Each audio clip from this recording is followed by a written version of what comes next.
کیا ہم ایسا کبھی سوچ سکتے ہیں؟ ہم کیا کسی تکلیف دینے والے کو معاف کرتے ہیں؟ کیا ہم درگزر کرتے ہیں؟ غور کیجئے، ہمارے بہت سارے پرابلمز کی ایک بڑی وجہ یہ ہے کہ ہم ریونج لینے کا سوچتے ہیں۔ ہم بعض اوقات انتقام کی آگ میں جلتے ہیں، اور یہ امید جلا، انتقام کی آگ جو اتنے لگی ہوئی کہاں ہوتی ہے؟ ادھر انتقام تو پتہ نہیں کب لیں گے، لیکن یہ روز جلاتی ہے، نہ سونے دیتی ہے، نہ جاگنے دیتی ہے، نہ جناب سکون دیتی ہے۔ خود ہی آگ لگا لی اپنے دل میں۔ اگر اس آگ کو بجھا دوں تو کتنا ریلیف ہو جائے گا، کتنا سکون ہو جائے گا، ٹینشن ہی نہیں رہی نا، مجھے بدلے کسی سے نہیں لینا ہے، مجھے میرے دل میں کسی کے لیے نیگیٹو ہے ہی نہیں۔ اور آپ بلیو کریں، ہمیں ملتے کبھی کبھی کچھ لوگ کہتے ہیں یار نیند نہیں آتی، سکون نہیں ہے، میں نیند کی گولیاں کھا کے سوتا ہوں، یا رات کو سوتا ہوں تو دماغ چلتا رہتا ہے، سوچتا رہتا ہے۔ آپ یقین کریں، آپ غور کریں، دو تین پرابلمز ہو سکتی ہیں آپ کو۔ یا تو آپ کے دل میں حسد ہو گیا ہے کسی سے، کیونکہ حسد والا خود ہی جلتا ہے۔ حسد چیز ہی ایسی ہے کہ مجھے جس سے حسد ہو گیا، جب اس کو ترقی ملے گی مجھے تکلیف ہوگی، اس کو عزت ملے گی مجھے تکلیف ہوگی، وہ مشہور ہو جائے گا مجھے تکلیف ہوگی، پیسے والا ہو جائے گا مجھے تکلیف ہوگی، وہ مزے کر رہا ہے اور میں رو رہا ہوں مجھے تکلیف ہو رہی۔ کمال کی بیماری ہے کہ جس سے حسد ہے وہ انجوائے کر رہا ہے، اور وہ جتنا انجوائے کر رہا ہے اتنا مجھے تکلیف ہو رہی ہے۔ تو مجھے کیوں پالنی ہے ایسی بیماری بھائی؟ ٹھیک ہے نا، جو مجھے ہی تکلیف دے رہی ہے، اس کو کہتے ہی جیلسی ہے، جلن ہی ہے اس میں۔ اچھا افسوس کی بات ہے، دنیا میں بھی جلتا ہے، آخرت میں بھی جلے گا۔ اتنی خطرناک بیماری، حدیث پاک میں آتا ہے حسد نیکیوں کو ایسے کھا جاتا ہے جیسے آگ لکڑی کو کھا جاتی ہے۔ اب سردیوں میں لوگ آگ لکڑی جلاتے ہیں، کیا ہوتا ہے؟ تھوڑی دیر بعد لکڑی فنش، ختم، راخ۔ ایسی نیکیاں ختم۔ اتنی مشکل سے نیکی کروں، نماز پڑھوں، سردی میں وضو کر کے نماز پڑھوں، یا روزے رکھوں، یا تلاوت کروں، یا صدقہ خیرات دوں، اور حسد کر کے سب جلا دوں، تو مجھ سے بڑا بے وقوف کون ہوا بھائی؟ تو always try to understand کہ جس کو سکون سے نیند نہیں آتی نا، یا تو وہ بدگمان ہے کسی کے بارے میں، نیگیٹو سوچتا ہے، یا اس نے حسد پال لیا ہے، یا ریونج ہے اس کے دل میں، بدلے کی آگ میں جل رہا ہے، اس کو نہیں آئے گی نیند۔ آپ دل سے سب نکال دو، کلین کر دو، یقین کرو ایسی نیند آئے گی کہ مزے کو مزہ آ جائے گا۔ جب مجھے کسی سے ٹینشن ہی نہیں ہے، مسلمان کی خوشیوں میں خوش ہونا شروع کر دیں۔ حسد کا اپوزٹ پتہ ہے کیا ہے؟ کہ آپ کو پتہ چلے نا یار کسی کو ترقی ملی، آپ انجوائے کریں، یا اللہ ماشاءاللہ سبحان اللہ، اللہ اس کو اور دے، اللہ اس کو اور نواز، مجھے بھی دے دے۔ دیکھیں یہ دعا کرنے میں کوئی حرج نہیں ہے کہ اللہ تو نے اس کو دیا مجھے بھی دے دے، یہ تو میرے رب کے خزانے بھرے ہوئے ہیں نا، وہ اس کو دے سکتا ہے، آپ کو بھی دے سکتا ہے۔ لیکن یہ جو تمنا ہوتی ہے نا کہ اس کا چھین کے مجھے مل جائے، یا مجھے نہ ملے مگر یہ برباد ہو جائے، یہ حسد ہے، حرام، جہنم میں لے جانے والا کام۔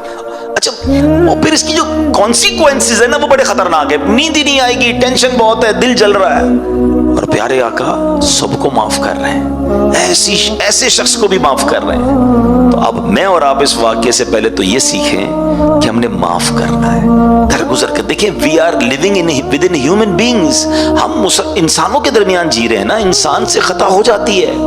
آپ اگر باس ہیں، ایچ او ڈی ہیں، تو آپ کے کسی ساتھ کام کرنے والے سے مسٹیک ہو جائے گی، آپ شوہر ہیں تو بیوی بچوں سے مسٹیک ہو جائے گی، والدین ہیں تو بچوں سے مسٹیک ہو سکتی ہے، آپ کوئی کہیں بھی ہیں آس پاس کے لوگ مسٹیک کریں گے۔ اچھا میں خود بھی تو کرتا ہوں نا، آپ بھی تو کرتے ہیں، آپ دوسروں کی مسٹیک یاد کر رہے ہیں، اپنی مسٹیک کیوں بھول رہے ہیں بھائی؟ آپ کی مسٹیک پکڑنے والا کوئی اور ہے، مگر آپ دوسروں کی مسٹیک چھوڑ نہیں پا رہے، نہ کریں ایسا۔ اور یہاں میں بڑی ایک باریک سی بات کہہ کر آگے نکل جاؤں گا، ہم سب کی ایک دعا ہوتی ہے اور اچھی دعا ہے، اور خاص طور پہ جب شب قدر آتی ہے تو سبھی دعا کرتے ہیں، اللہم انک عفو کریم تحب العفو فاعف عنی۔ اس کا معنی پتہ ہے آپ کو؟ میننگ بڑا پیارا معنی ہے، اور بلکہ چلیے یہ مشورہ بھی دے دیتا ہوں، whenever you try to recite any of Arabic supplication، جب بھی آپ کسی عربی دعا کو پڑھیں اس کی میننگ ضرور سمجھا کریں، پھر مزہ ہی اور آئے گا۔ آپ مانگ کیا رہے ہیں آپ کو ہی نہیں پتا، آپ کسی جگہ پر آپ ایپلیکیشن دے رہے ہیں، کوئی کہے کیا لکھا ہے بولے مجھے نہیں پتا، تو بھی کیسی ایپلیکیشن ہے بھائی؟ آپ کو ہی نہیں پتا کیا مانگنا ہے۔ ایپلیکیشن پڑھتے ہیں، سمجھتے ہیں، نہیں سمجھ آتا ٹرانسلیٹ کرتے ہیں، اب تو چیٹ جی پی ٹی پتہ نہیں کدھر کدھر سے ٹرانسلیٹ ہو جاتا ہے، تو بھائی دعا کا بھی تو معنی سمجھو نا، کیا مانگ رہے ہو اللہ سے؟ آپ بلیو کریں جس دن عربی دعائیں سمجھ آنے لگ گئی آپ کو مزے کو مزہ آ جائے گا، کیونکہ اس میں جو فصاحت ہے، اس میں جو بلاغت ہے، اس میں جو رقت ہے، اللہ اکبر۔